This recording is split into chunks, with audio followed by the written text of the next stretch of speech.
you have any idea as to the identity of the suspect of the recent spate of murders? I understand that it isn't any of the predators that reside in the forest.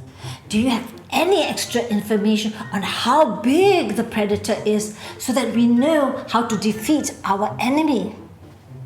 As he was leaving Puddle Town, Tony Tapir's imagination began to go wild as he thought of Duke Duck's description of the mysterious animal. An animal with a long muscular tail and measuring 10 feet in length, he said to himself. What's more, its teeth are as sharp as knives. Ooh, it's so scary. He couldn't help but shudder as he thought of the possibility of his young being caught by this strange creature. Tara Tapir and Topsy Tapir ran into the kitchen and Tony Tapir told them, "Be careful of any strange animal that behaves suspiciously. Do not stop to talk to the animal, but try to run as fast as you can to escape its clutches. Do you understand me?" Welcome back. Today, let's talk about values of community and unity. What does community mean to us?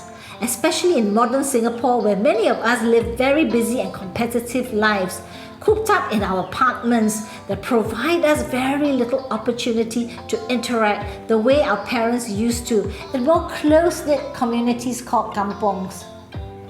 Our children are also brought up to compete rather than collaborate, where being ahead is more important than having a heart, and who's doing or having is more valued than being. I'm sure we all want our children to grow up in a more nurturing environment and caring community.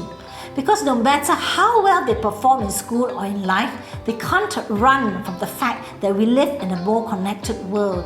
So it's always better for them to learn how to interact and form strong relationships with people who can be there to support and love them.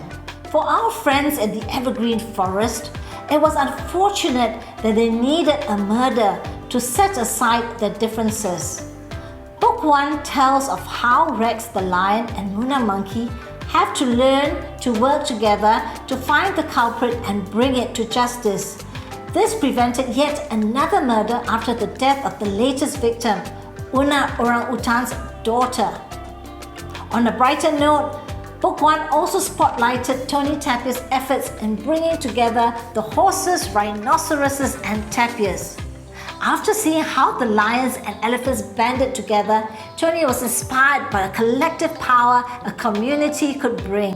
When we talk about unity, Tony Tapir comes to mind.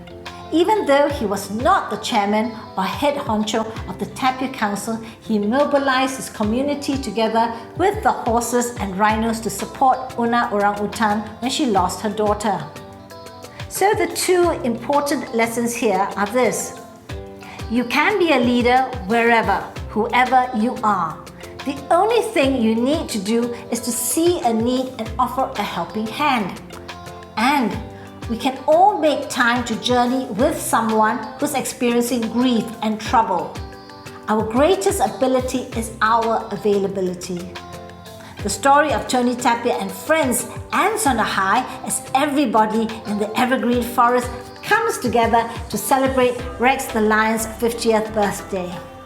But the animals don't know that there is going to be another adventure in store for them when Tony Tapir's two children, Tara and Topsy Tapir, stumble on the plot that will spell trouble for the exotic evergreen forest and the discovery of the mysterious Great Pearl. You want to know what happens next? See you in the next video on Tony Tapir and Friends. And if you haven't watched episode 1 on the inspiration behind the series, then click on the link on screen or below. Talk to you soon. Bye bye.